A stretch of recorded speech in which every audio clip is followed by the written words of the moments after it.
think that's a good. I have a question, because it's also a question with some of the people I was talking about. It is like you have said in the chat that there was too much information and we have to simplify that. Yeah. But the question was, if you simplify that so that you don't get overloaded with information, isn't it that you lose some information, and isn't it that the GP, well, it's kind of like the right personal perspective of the individual doctor is losing? I'll answer that from my perspective. You may have different views on this. I think that the best systems that I've seen actually allow you different levels of detail. Yeah. So you might start with, in fact, I can show you my patient here. You might start with a problem list that you work off of at first. But then you can click into that problem and it will give you more stuff. And you can click deeper on each one of those things. And so my own view is you probably need at least 4 levels for the average GP. You need one that's very high level that just looks down and says, this is a 55-year-old married woman, with 2 children, and she's had these basic problems. But then I also need to know that she has a deficiency of, mercaptopurine, what's the name of the enzyme that they use for, a genetic defect. So sometimes I need that level of detail, most of the time not. But I have to be able to get to it, which is really what you're saying. So, but it's got to be quick. I can't wait 15 minutes for the computer to pull up. Man, this patient I was going to show you, I pulled up her x-ray image. So I can actually, this is a patient of mine in the hospital. She just fell and broke her pelvis, right? So that's called a PAX image, and the radiologist helpfully put a little arrow, which you can show to the patient. But then when you go to her chart, which I'll get to in a second here, there we go. What it allows us to do is you've got, sorry if I can't do this upside down so well, but you can pick all kinds of different information. So you can look at the overall chart, and it tells you encounters, and these are the different times she's been touched in one way or another. Here are all the notes from her current hospital stay, nurses' notes, doctors' notes, therapists' notes, on and on and on. Here are lab tests, culture results, images, if I want to look at other images, or MRIs, things like that, procedures across that way. And then, again, it depends on what you want to get at.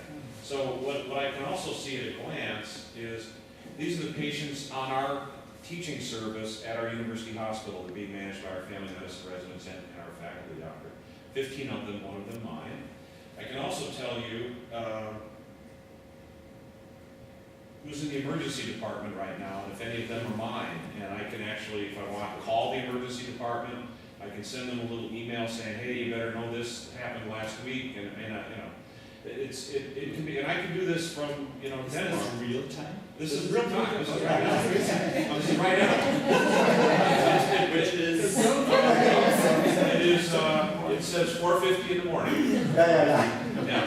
Now it's, these are huge data files. I mean, they're gigabytes, and so sometimes it takes a little while to pull them up. But the only reason I can travel 220 days a year is to take care of 2,500 patients from halfway around the world. Exactly. Is this. But when do you do this? Usually about 4 o'clock in the morning. Yes. It's not good for the health. Well, Are you married? I think so last time checked. But you never know. You don't have a balance. Well, let me elaborate on this. And again, Andreas and Ilkka have done a good bit of this, and Tina too can speak to this.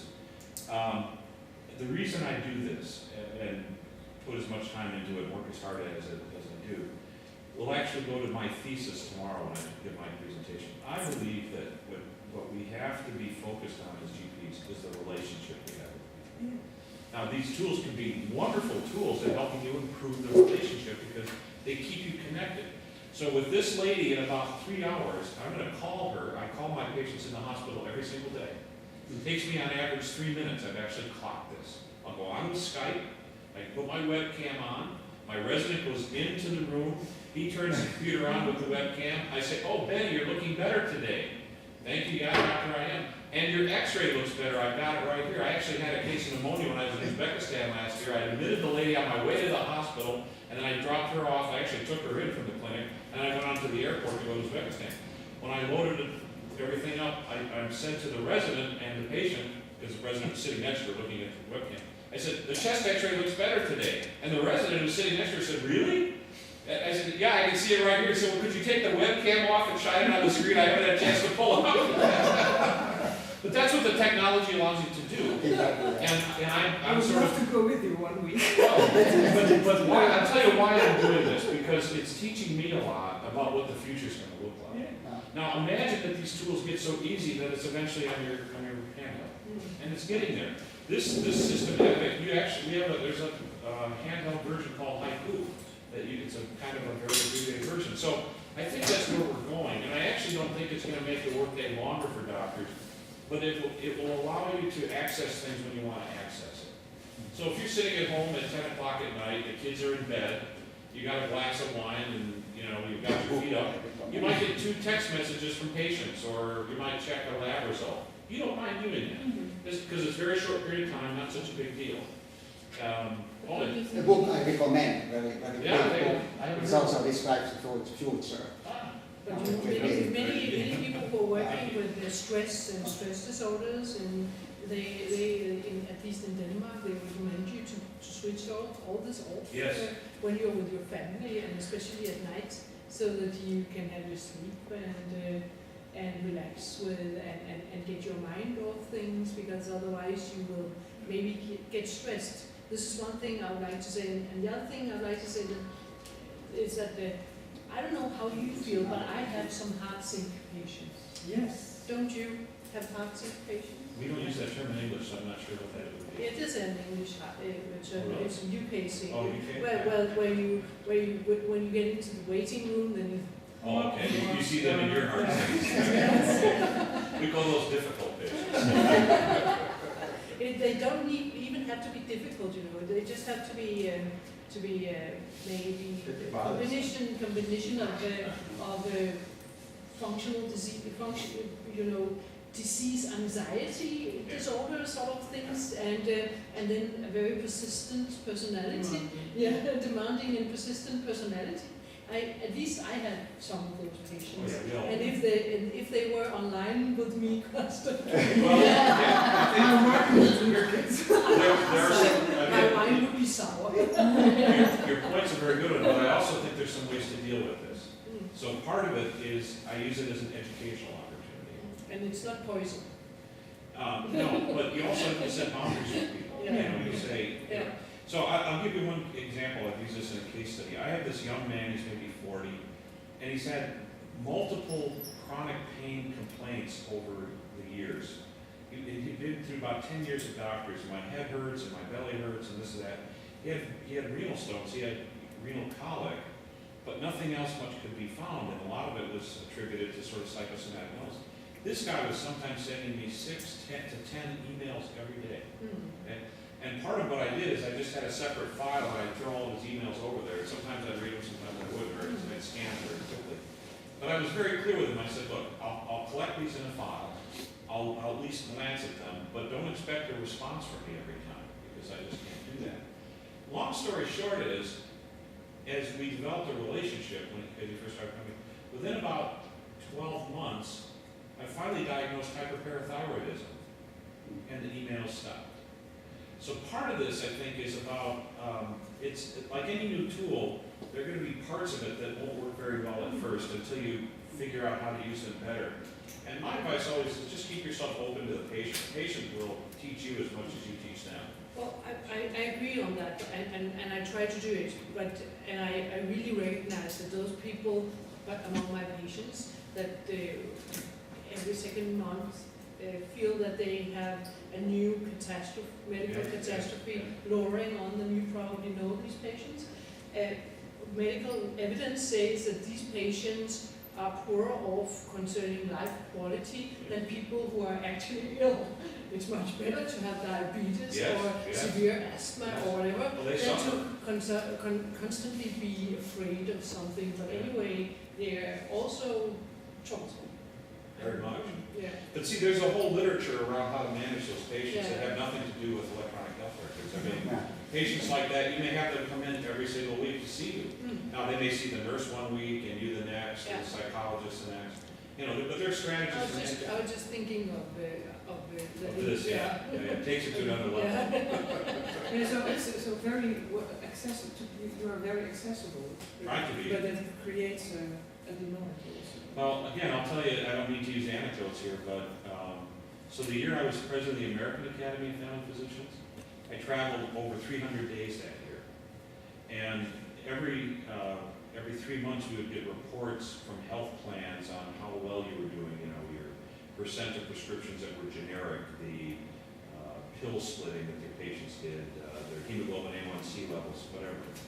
So halfway through the year, I get this report that says, it's a new statistic that's emergency department use per 100 patients in my panel. And I thought, well, that's kind of interesting. I called a lady up who's the biostatistician that's taking care of this program. I said, oh, you got this new statistic. Yeah, what do you think of it? I said, well, it's kind of interesting. If I'm reading this correctly, it looks like I have the lowest emergency department use of any of the 500 family doctors in your network. She said, yeah, you do. And I said, well, on the other hand, when I look at this other statistic, they call it an acuity index, which measures how complicated the patients are. It adds up their medications, prescription medications, their age, their gender, several things. I said, it looks like I have one of the oldest and sickest patient populations for your health plan in our area. She said, well, yeah, you do, but where you are, we've been mainly marketing our Medicare supplement plan for older people, so that would make sense. I said, okay, those two things make sense to me, but what you don't know is of the 183 days that the 6-month report represents, I was gone 170. So she said, well, what did you do to make yourself available to people? And I hadn't really thought about this much before, but in the year before I became president, I gave every single patient I write on my business card, here's my email address, here's my mobile phone number. If you need me, give me a call. I have great partners here, they'll be happy to help you, they'll do a great job, but if you ever need me, get me. And then she said, which is really what made the light bulb go on, did they bother you very often? And I thought about it, I said, no, they didn't.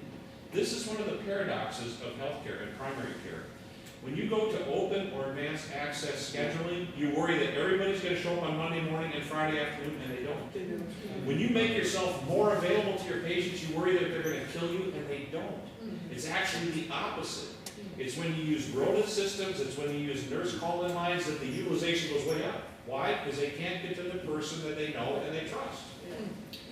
Another thing is that you're giving them your personal email. Yeah. Because in our country it's not allowed to exchange They're medical legal, yeah. mail. So we have it now through the, you can do it through the electronic record. Yeah. There's now a feature called My Chart, and Yeah, that's why I you encourage it. have It's a secure channel. multiple levels of communication, yeah, which is the better way to go. Yeah. But this is a long time ago, and I may even tell you this other story. I had a patient who was dying, and I was out of town, and his wife was emailing me, and she said, is this okay if we talk this way? And I started life as a lawyer, and I said, well, you know, there are legal issues here, and privacy, and I can't be sure that the server is secure. But I said, all right, let's do it. It made all the difference, even though he eventually died before I got back into town. It meant so much to her to be able to communicate that way. Okay. So patience will teach us. Okay, so sorry for it. We No. are up to the time. So I think as a follow-up, so do I have all your email addresses now? Yes. I put the paper. So I will send you the presentation and also the slides with Andreas can show. Which doesn't matter at all because his presentation was so much better. It will be both will be on the net if you allow us to. Yeah. Okay. And also will the film that has been taken of this will be put on the internet. Oh. If Okay. if you allow us to, is it okay? Yeah. And the rest of you? Yes. Yes. The levels of details, it's in your system. You said it's very important, the level of Yes, it is. details. Yeah. That is very important. Okay, so thank you very much. And I think maybe now this will be the EQuiP's group for decision support. So I think I may be in the future because I think these are topics that Try to work on, we should try to keep in contact on working on doing more on decision support and ITC development in total.